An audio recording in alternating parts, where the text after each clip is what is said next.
Namaskar. Hello and welcome to PGurus channel. I'm your host Sri Iyer.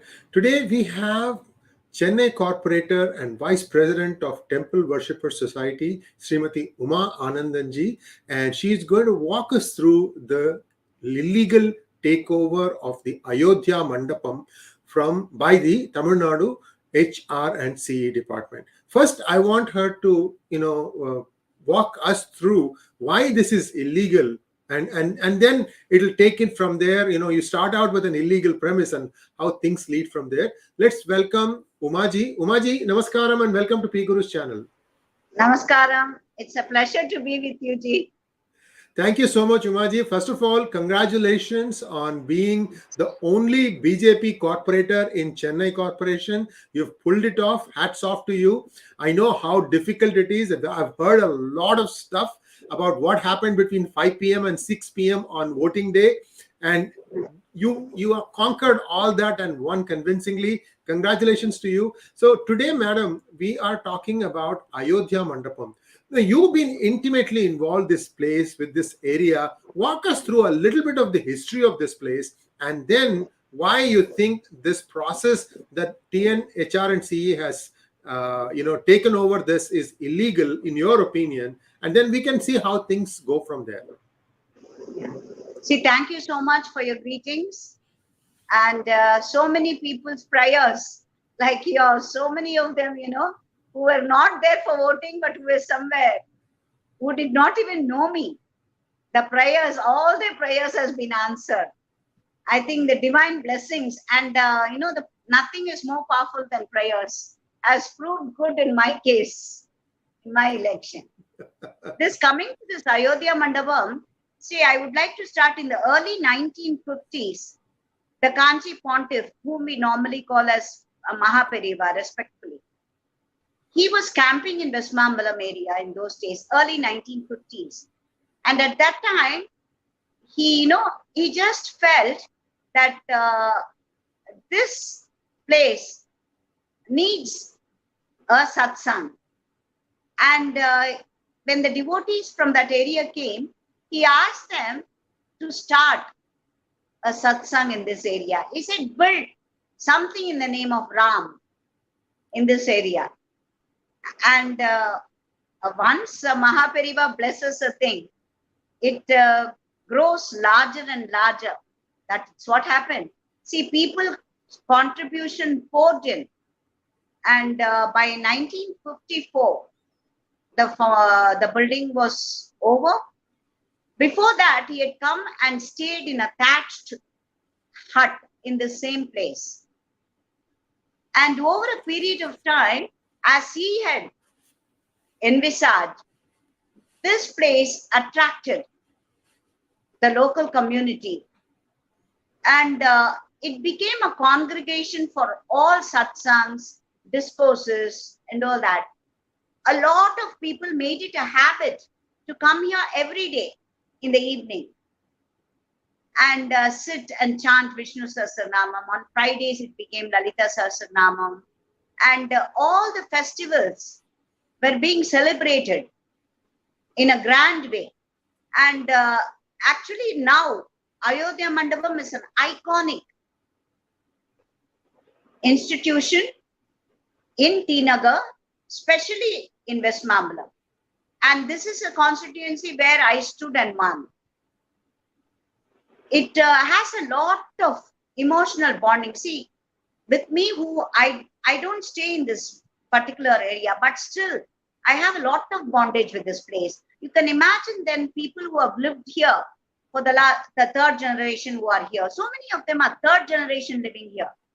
They are able to recall the contributions made by their grandparents or aunts. Today, one person showed me a message from his aunt. She telling him, her nephew, I remember Tata contributing for this Ram Samaja. And as I told you, it grew. And in due course, they built a small chowdhury, a wedding hall, which could cater to the middle class and the lower middle class of this community. And they also and another good thing, a very, very notable, noble endeavor has been the Jnanavapi, a place where people could come and do the last rites for their near and dear departed souls. And, it renders so much of service in that area, because now people live in flats. They do not have the place or the facility to conduct the last rites.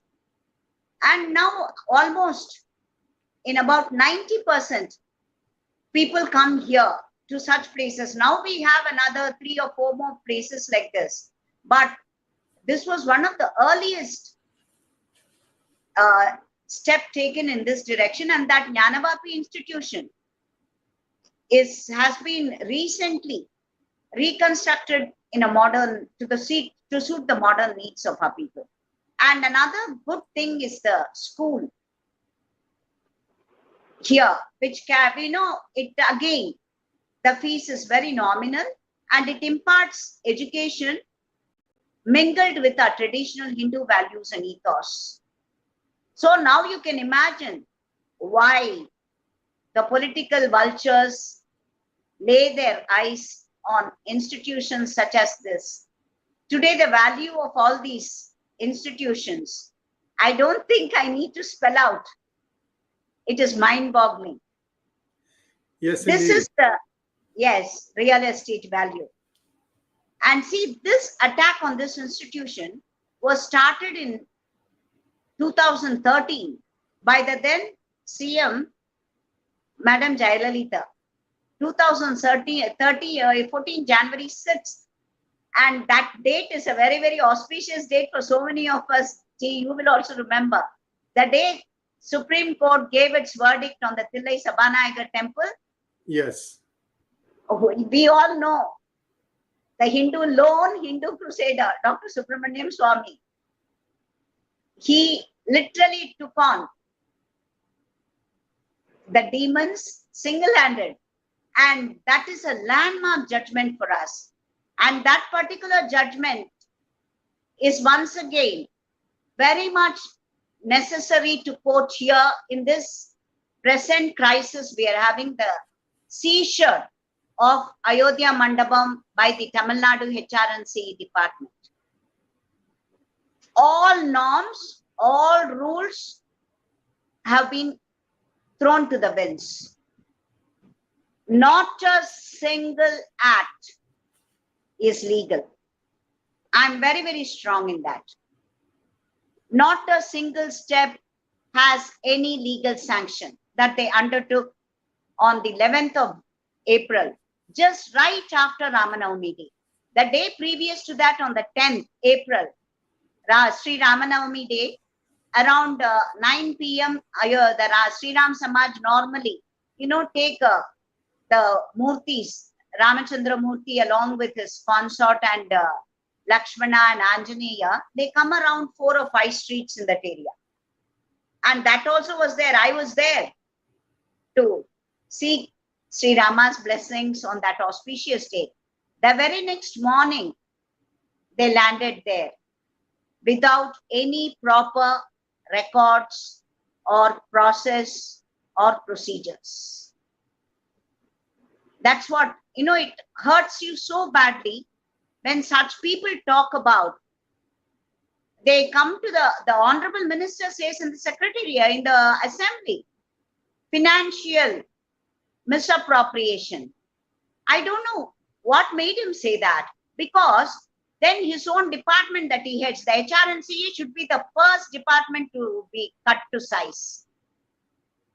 If financial misappropriation he cites, I can quote 10,000 instances of misappropriation in that particular department. And even governments, even ruling governments,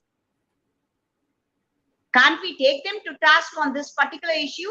And mind you, there is no external audit for this department, about which this particular minister, respectful minister, talks about financial misappropriation.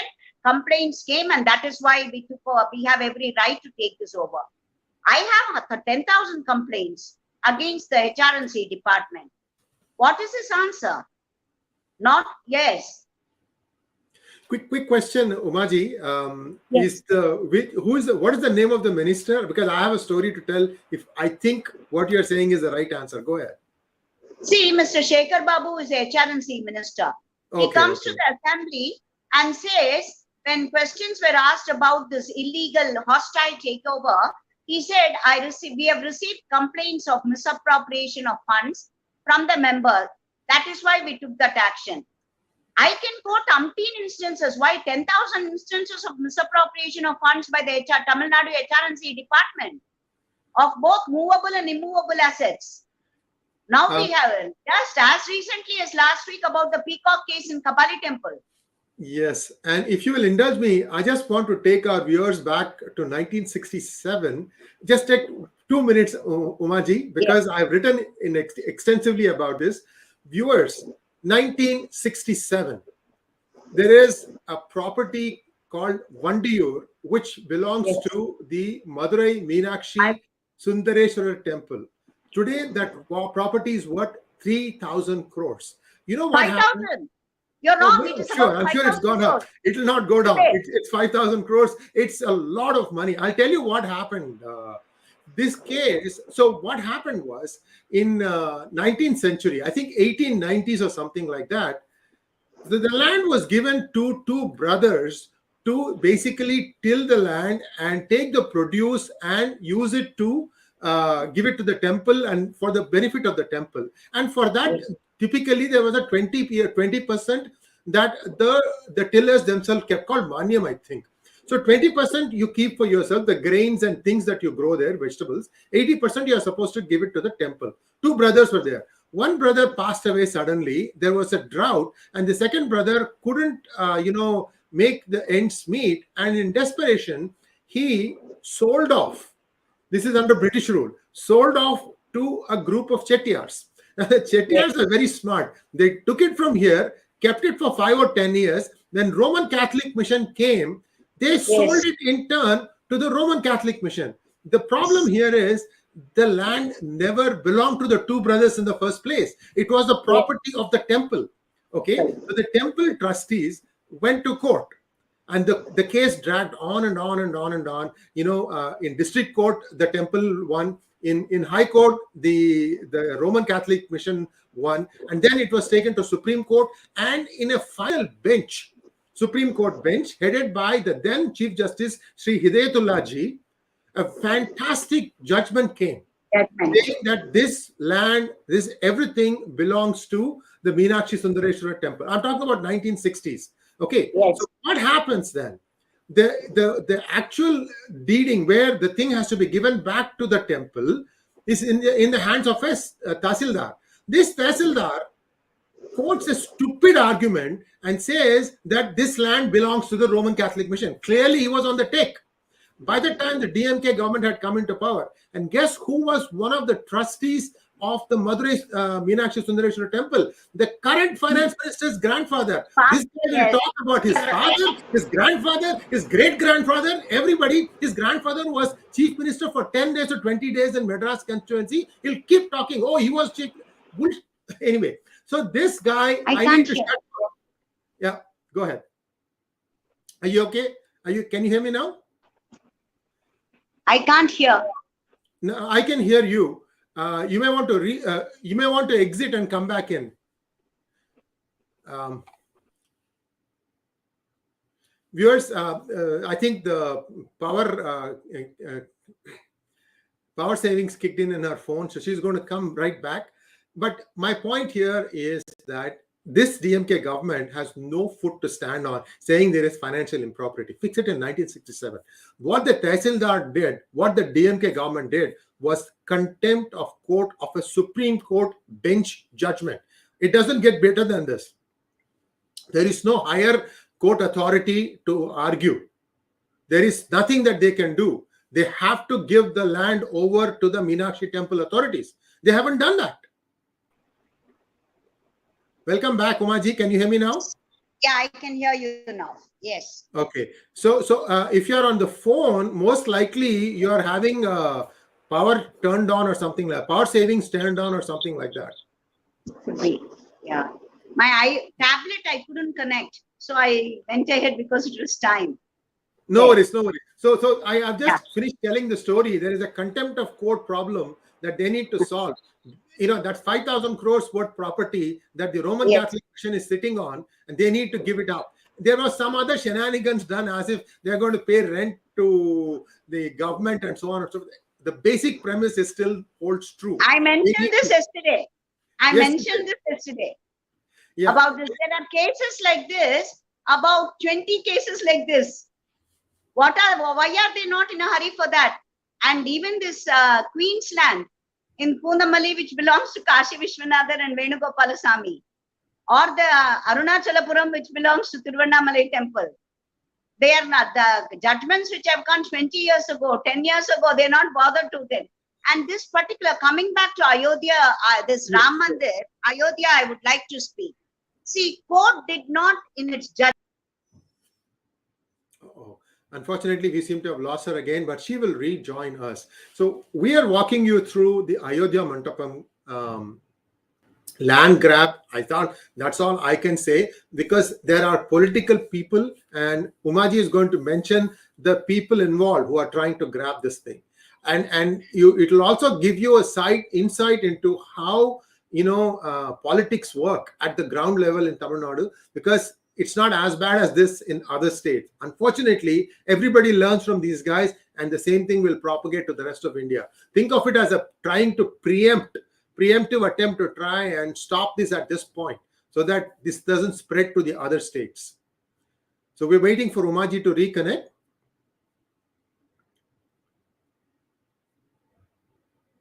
And she is just connecting again. Yeah, sorry. Yeah, please go ahead, Umaji. See, the court judgment that came, as I told you, this started in 2013. And at that time, Mr. T.R. Ramesh and myself were there on the scene that day with Radharajan. And we got a stay order on that particular day when the then Chief Minister, Madam Jayalalitha's government started this initiative of the hostile takeover of this. See, this is not a temple. This is a satsang. And about just 20 years ago, somebody out of devotion kept a Anjaneya statue there. The deities, this thing. That's all. It is not a regular temple built on the Agama principles. Neither are there any Sampradaya pujas or anything like that done there. People just come out of sheer bhakti, nothing else. Sit there, chant hymns and go. That's all. And I told you about the sister institutions connected with this Sri Ram Samaj. See, that particular court order that they are talking about, in that court order, no mention that HR and CE can take this over. There is no mention of that at all. Point number one. Point number two, they only said whether it is a temple or not should be taken to an appropriate body. What is the appropriate body for us? We are not an organized system where we have the Madadhipatis. That is why we are insisting free our temples from the government control. Hand it over to the appropriate body. That is our cry. Why have they not done that? The government cannot be an appropriate body for us to discuss these issues. See, one more thing is, government cannot appoint a fit person in this, an employee, a servant of the HRNC, I would say. And this I'm not saying. The Supreme Court has told and reiterated this in the Sabhanayaka temple judgment also. And in this particular case, Ayodhya Mandapam, they come and appoint a fit person of the Bala Subramanya Swami temple in Eldams Road, Tenambe. As luck could have it, Mr. T.R. Ramesh sent me one paper just that morning when I was rushing to Ayodhya Mandapam on 11th. In that particular thing through RTI, Mr. Ramesh had asked information on the appointment of EVOs. He had included this particular temple. And the HRNC came to court and said, there is no section under which we have appointed the EVO. So the EVO is as good as, I don't want to use a very harsh term. You can fill in the blanks yourself. And that person was sent to Ayodhya Mandapam and he has been put as a fit person. Can anything be more illegal than this? His position itself is a question mark. And in addition, he is brought here as a fit person. Can anything be more cruel to Hindus than this? Where is the respect for law? And these people are talking about law, court order, they are telling. Can anything be more comical than this? I would say it is hurting us very badly. All these lies, deceit, there. See, there was no case made out or opportunity given to handing over this place also. The officer did not come with the necessary papers. No show cause notice has been issued to the trustees. I asked that lady, she's an AC. She told me she's the AC, and I said, where are the papers? How are you coming here as to take over these institutions? Show me some relevant papers. Are there not procedures to be followed? You're supposed to issue a notice. And she said, who are you people to ask? I said, we are all devotees. We are all devotees of this place. We have come here, and so many of our forefathers have contributed to this building of this institution. She said, call the trustees. I said, no, you'll have to answer us first. You please show us. Then she said, you show me the papers. I said, why should I show you? You have come here to take over this institution, and you are supposed to have the necessary papers to tell me to get out. Instead, you are asking me. They had no answers at all. Are they not relevant questions? Mind you, these are all procedures legally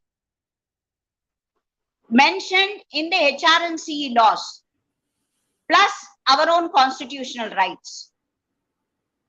See, one thing is, again, in the Shirur Mutt case, the Supreme Court reiterated that there cannot be a single trustee.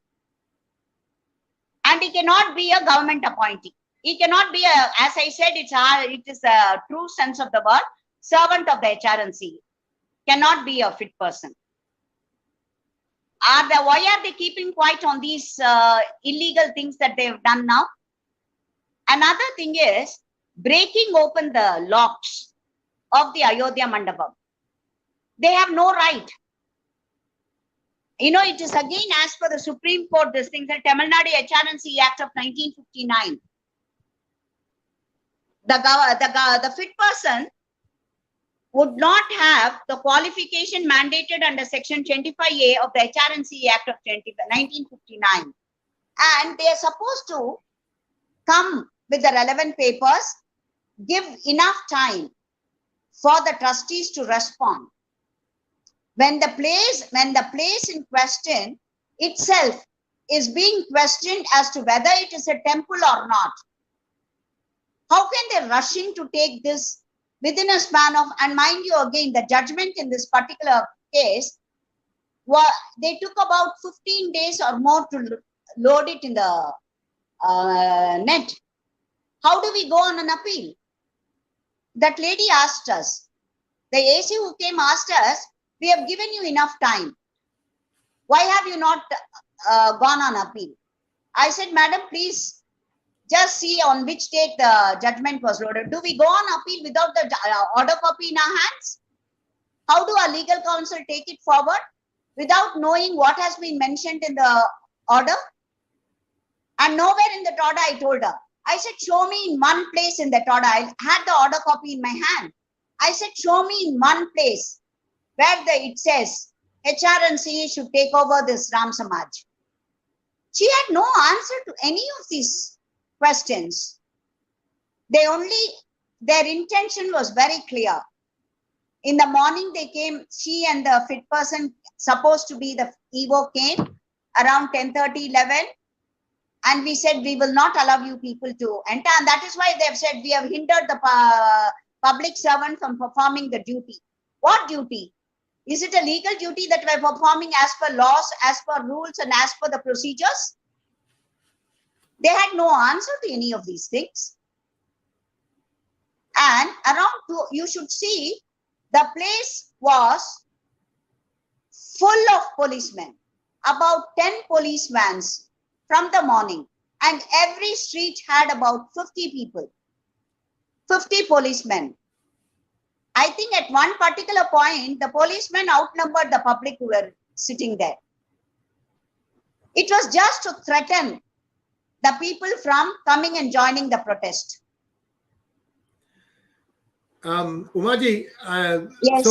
so they went away at 10:30, regrouped at the end corner of the street.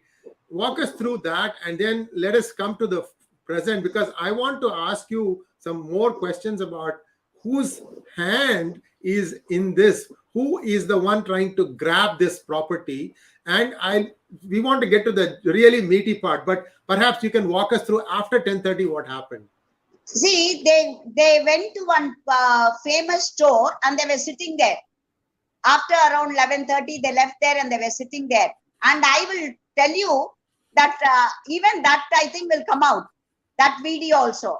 You have I told you, that fit person who was coming, who had come along. He was talking to somebody over the phone, to somebody telling, "Madam, what we are doing is not correct. We cannot break open the locks. We will all be in trouble. There is a lot of public anger and hostility. What we are not supposed to break open the locks." He was, that video I think will come shortly, that particular section. And see what they did. They around 2 o'clock, they went to a marriage hall nearby. Those two officers plus the Tahsildar from Mambalam. Because we saw the van going, Tahsildar it was put. That one, and about police. They had all regrouped in a chow tree nearby, and they came, and by one of my friends who was with me, a resident of that place, told me, "Uma, I think we should all be prepared to court arrest." So mentally we were all prepared. By about 2:30, they landed there again. And they give us a paper. When we asked for it, dated 11th April. The day was 11th April. And that particular time, I think when they were sitting in the chow tree, they must have typed out that letter. I sent you that letter. Have you seen it, Ji? I sent you Yes, that letter. I have seen it. It is in Tamil. The interesting thing, viewers, you have to understand something. Even the person who can't read and write in India knows how a government document looks like. It will have the seal of the government. And the letterhead has to be on the government letterhead. It has to have appropriate seal. And you will see 3 or 4 signatures, because the clerk will draft it, then the section officer will sign it, and then on top of that, a gazetted officer will sign it. None of that is there. It is just a handwritten piece of paper, and then they just come and posted it on the Ayodhya Mandapam.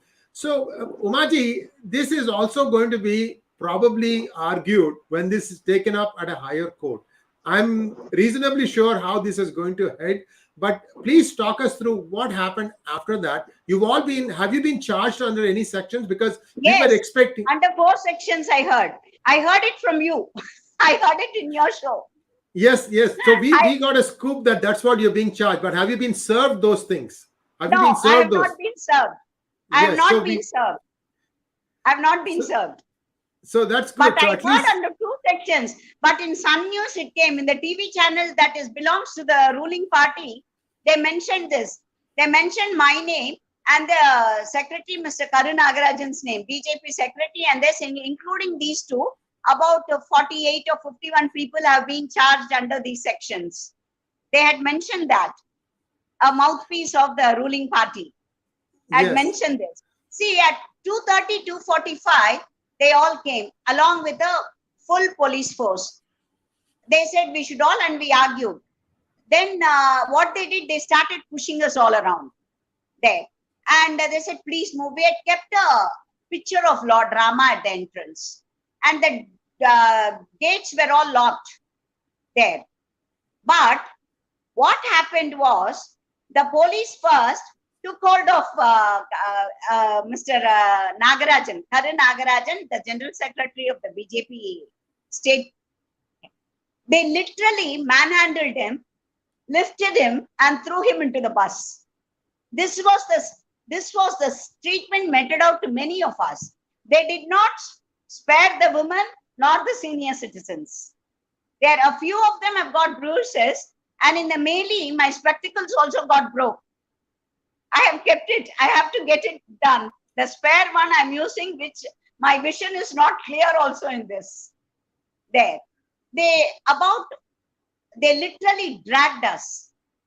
They dragged us inside the bus. An old man, he has a lot of bruises in his hand. For about 3 or 4 people. We were all taken in a bus to a chowdhury.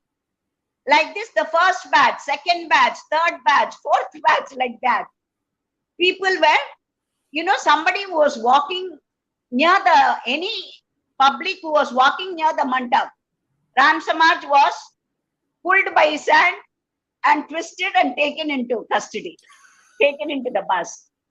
They only, and I think some of the street vendors have been spared, I think. There. Other than that, any public in the vicinity. I'll tell you, the police knows them because they're taking weekly bakshis from them. So they knew them. There. So literally, see, there was a DMK MLA, ex-MLA, who is now with the ruling party, an Anna DMK MLA, ex-MLA, who is now in DMK of this particular area. It was he who started this particular issue when he was a local MLA, when Madam Jayalalitha was the Chief Minister. He belonged to her party then, but today he is in the ruling DMK party. And, the powers to be. I don't think we need to, elaborate on the actions of the Dravidian parties. This is what we have been experiencing over from 1967 onwards. This is what has been happening there. So, literally, and they may sport holy ash and all, but their main aim is to make as much money as possible. It is not through legal means. It is not through right means. This is what happens. And I may laugh here, but inside, whatever has happened on that particular day, it's a very, very sad day for so many of us. Because we were talking about law points. Even here, I'm talking about law points. But it just doesn't, it is not taken into account at all. If you are in power, you can do anything and everything. Law is not a stumbling block at all. If you want something, you can go ahead and do. This is the lesson that we've all been taught over a period of time. It's very sad that our places of worship should be grabbed by us. Places of worship or even satsangs and our a place where we hold our religious festivals, even they are not spared. That's a very, very sad part. And as I told you, I can quote about another umpteen, legal points to talk about this. See, to example, I can say section 24 and 101 give detailed procedure of handing over if the handing over is resisted. This gives a detailed procedure. And AC nor police without the magistrate's order should not have come in. See, all these are there in the law. But why has this been flouted? So obviously. See, another thing I'll tell, the Sabhanayaka judgment, this was reiterated. The Supreme Court said, you cannot simply come and take over a place. You have to tell what is the evil inside, if there is an evil, and rectify the evil within a stipulated time and get out. That is what they said and reiterated. Here, no mention has been made. If the minister says there is a financial irregularities, why is he not spelling it out? What have they found out? The case has been filed in 2013. Now it is 2021. And why is it not mentioned in the judgment? Why is the financial irregularity not mentioned? Why a criminal this thing is not initiated then? Why is the order copy silent on these issues? Are they not legitimate questions that we need to ask? But you have, it's a very sad this thing that you have when this question was raised in the assembly, the chief minister talks about, he tells BJP MLA Mrs. Vanadi Srinivasan, please imagine there are greater issues for you to discuss. The plight of the poor, the price rise of petrol and diesel, please concentrate on that. I would like to ask the chief minister, he's so concerned about the poor. I would like to ask him, why is he not closing the araq shops, the liquor shops? Because that is the one which is causing so much of pain to the poor. If he is so concerned about the poor of the state, he would seriously consider closing that araq shops all over the state. Or is it sheer crocodile tears that he's shedding then for the poor?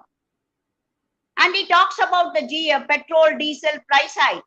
Why is he not bringing them under GST then? Why is he refusing to consider that? Almost 20 to 25 rupees would have come down then per liter.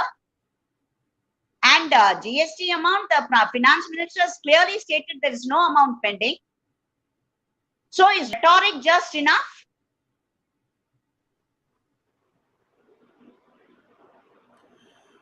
Well, Umaji, you've asked a lot of pertinent and valid questions.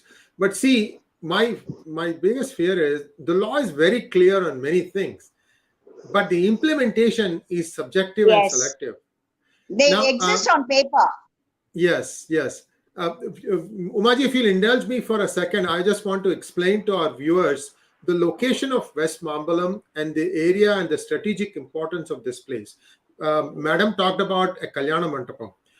You have to understand that about 50, 60 years now, forward communities are essentially being discriminated against, especially in Tamil Nadu, because they don't have enough numbers to be counted as a vote bank. So what happens? If somebody is not getting enough opportunities to do what they want to do, they are stuck in the same income gap. And many are middle class to lower middle class. They've been living in this area for 3-4 generations. And T Nagar is a very strategically located place. You can quickly go and walk. You can walk and get vegetables. You can get essential supplies. I mean, this is the heart of Tamil Nadu. Heart of Chennai in terms of getting what you want at affordable prices. There's a famous street called Ranganathan Street. There's nothing you cannot get there. So people can easily manage their weddings in a very modest budget. So the idea here is, like Umaji says, the local MLA wants to steal this because he sees everybody else is stealing and I have paid so much money to get the ticket. Let me get some money also. So everything is staged. Everything is staged. For them, everything is a money-making opportunity. If you go and touch a Muslim property or a church, a Christian property, those guys will en masse vote and vote you out. So they're scared. But the forward community, which is smaller and smaller in number, they think that they can ride roughshod. I mean, to me, this is active discrimination against the forward communities. I don't know when somebody is going to take suo moto cognizance of this and make sure that India is a place where everybody can live. After all, if you're talking about, being born as the criteria for giving reservations, make sure that those who are not having those benefits also find a way to live and survive. It is getting to a point where it is just impossible to sustain this. So Umaji, now, so now is the HRNC inside? Sriji, you told about the Ranganathan Street and all that. See, this particular area, West Mambalam, it connects the KK Nagar, Ashok Nagar area, and it lies in between that. And this side you have Kodambakam. It is a very strategic location and it is a very vibrant community. As I told you, you have a few, concerts which are being, and you have a lot of musicians who live in this area. And as you told, you don't need to cook at home. You just get down from your house. There is a lot of filter coffee outlets. You brush your teeth, get down from your house, have a good filter coffee, go back, come out by about 8 o'clock. You have good street outlets serving you the morning breakfast. To the which is not an affluent community here. You have everything at the doorstep. And as you told, that some of the communities which have been literally trampled upon, trying to make a living by some means or the other to survive and to see that their children come up amidst such a lot of hostile attitudes and strictures and rules and reservations, everything. It's a very, very, vibrant community, this particular area. And the main anger could be the governor coming here and speaking about Ram Rajya, the inauguration of the anniversary and the starting of the Sri Ram Navami celebrations, which is held over a period of 10 days. He came and inaugurated that, and he spoke about Ram Rajya. And another thing is, this particular ward has given BJP, myself, the candidate, the first lone BJP councillor in the 200 member corporation. That could be another reason for this hostile attitude. Umaji, just take a sip of water. Viewers, I don't know if we'll have time to take questions today because we are about to wrap up. But if you have any questions, we can take one or two questions.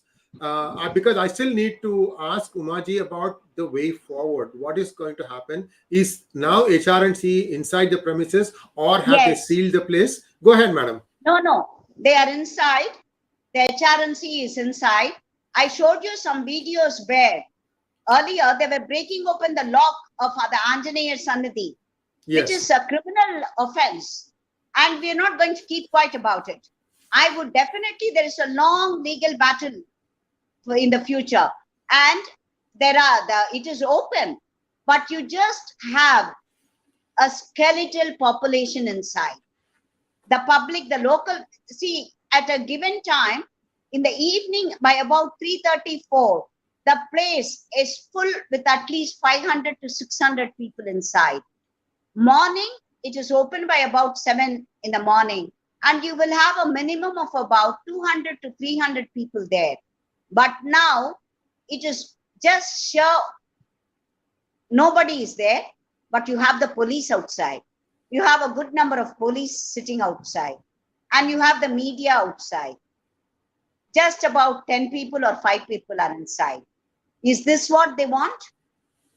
They want to kill this lively institution. It's a very sad part.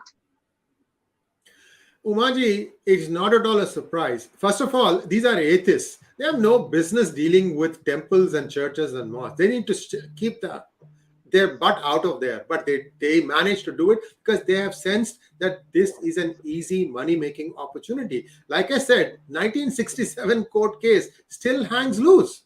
I hope the Supreme Court takes so much cognizance of what I'm saying here today. By the way, we will give you the description, this article that I had written with the help of Sri T.R. Ramesh about the Vandiyur incident. It came 2-3 years ago.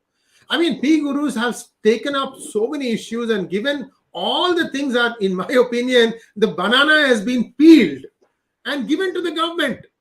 They won't bite. You see, for that Poonamali temple, 𝗏𝐶𝗱 Vishwanatha thing, the Queen's land, a Congress MLA, he is holding to that place. The theme park is in 𝗏𝐶𝗱 Vishwanatha's land. And you have the HRNC minister who's telling, when I spoke about this, I don't have, we do not have the papers. If she has the paper, she can give it. The minister does not have the paper. The department does not have the paper. But I have the papers. I am normal. At least now, just a month ago, I have become a councillor. Before that, I have not. I was a nobody.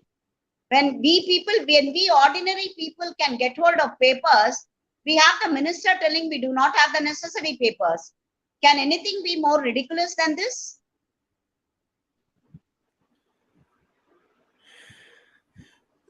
I think the main problem here is that this DMK government is only intent on making money, and they are going after very systematically, clinically, looking at their vote banks. They want to shore up their vote bank, give them extra leeway, whereas everybody who they think will not vote for them gets a stepmotherly treatment. And this is now very, very obvious, and they don't seem to care.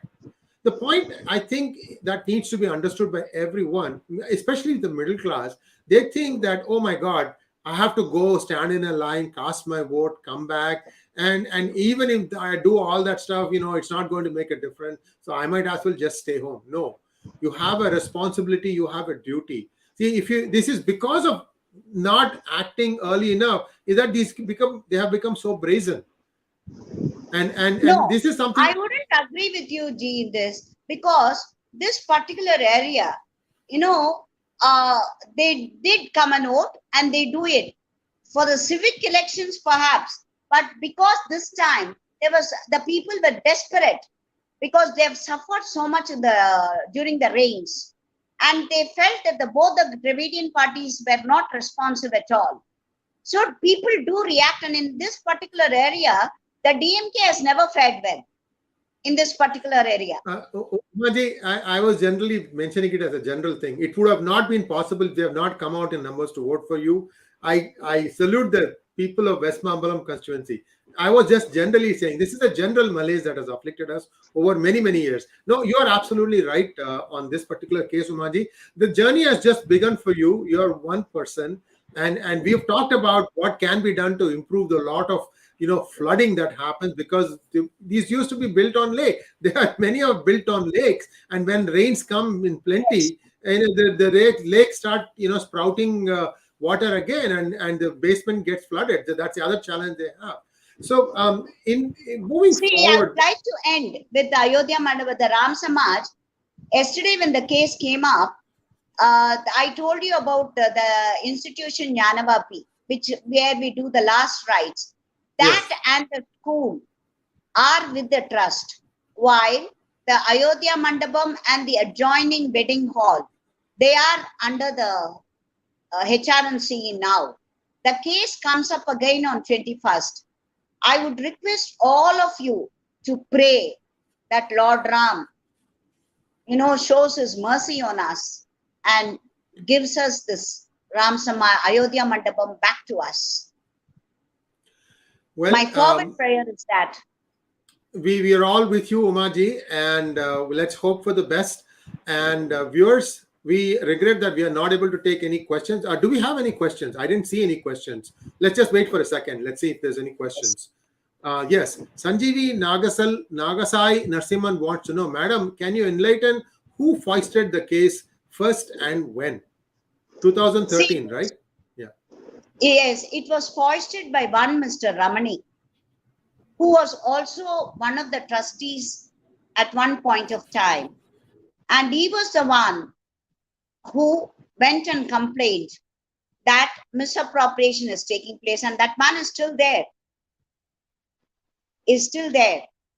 alive. And I don't know how many of them would have cursed him on that particular day when I don't know how many of you saw the video where you saw hordes of old women crying when a young boy was hesitating to break open the Anjaneya Sannidhanam's lock.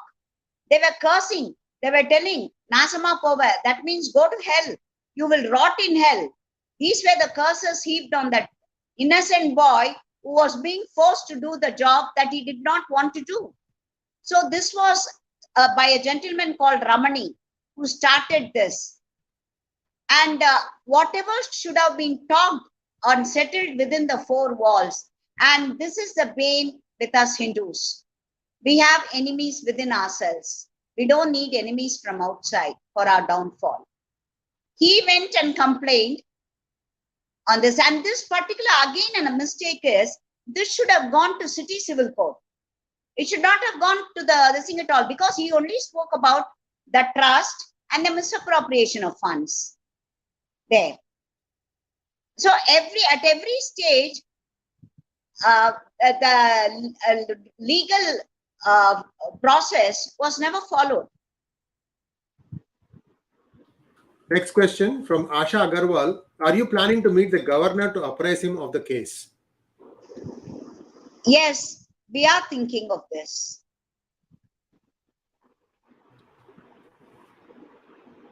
I think that's about it for today. Thank you very much, Umaji. It's been a long day for you, and I trust me, the days are only going to get longer. But Mahapariva is with us. He gives us the energy and the strength and the conviction of our beliefs to take up this fight. It is for the right cause. And like you said, the Hindus are disunited. We need to introspect this. We need to reach beyond whatever we think are the bounds of our religion. And we have to.